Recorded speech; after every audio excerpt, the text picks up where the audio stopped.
Hi guys, tara samahan niyo po ako. Ipapakita ko po sa inyo kung paano ako magluto ng ginisang Baguio beans. So sa pagluluto guys, gagamit tayo ng bawang, sibuyas, hipon.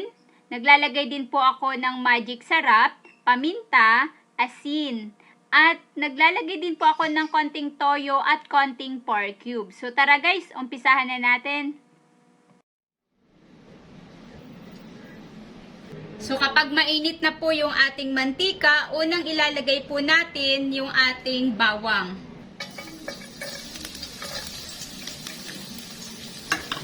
Ayan, sadyang konti lang po talaga ako maglagay ng bawang guys dahil konti rin lang naman po yung gulay na aking lulutuin. Ayan, at dahil nag-brown na po yung ating bawang, isunod naman natin ilagay yung sibuyas.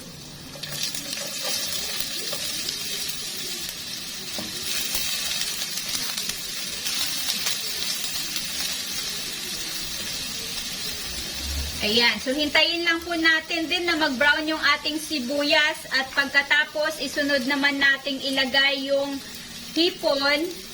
Ito guys ay optional lang. Pwede rin po kayong maglagay ng hipon or giniling ng baboy. So, dati po nagluto ako ng ginisang Baguio beans, giniling po ng baboy yung aking nilagay. Kaya ngayon ang gagawin ko naman po ay fresh hipon ang aking ilalagay. Ayan, so ilagay na natin yung hipon.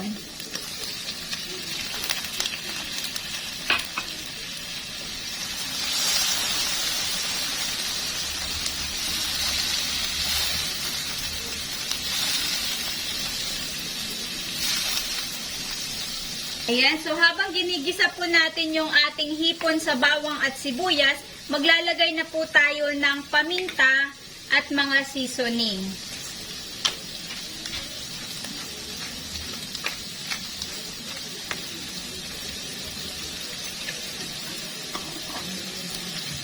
Ayan.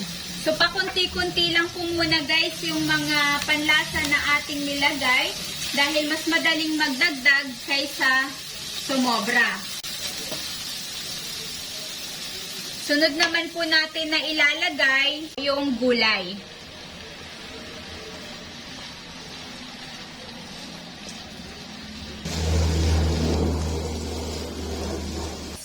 Nalagyan ko na po siya ng konting tubig at nailagay ko na rin po yung Knorr pork cubes at hindi ko na naipakita po sa inyo dahil po nakalimutan kong i-on yung camera. Pero ganun lang po kadali yung pagluluto po ng gulay na Baguio beans. So kapag nagisa na po natin yung bawang sibuyas at mailagay na natin yung hipon, maglalagay na po tayo ng seasoning at isusunod na natin yung gulay. So ganun lang po kadali guys at paluto na po yung ating ginisang Baguio beans. Ayan. So, hindi po siya ganun kasabaw. Kasi ayaw po namin ng medyo masabaw po doon sa ginisang Baguio beans. Ayan. So, ganun lang kadali guys. Tapos na tayo magluto guys. Tara, kain na.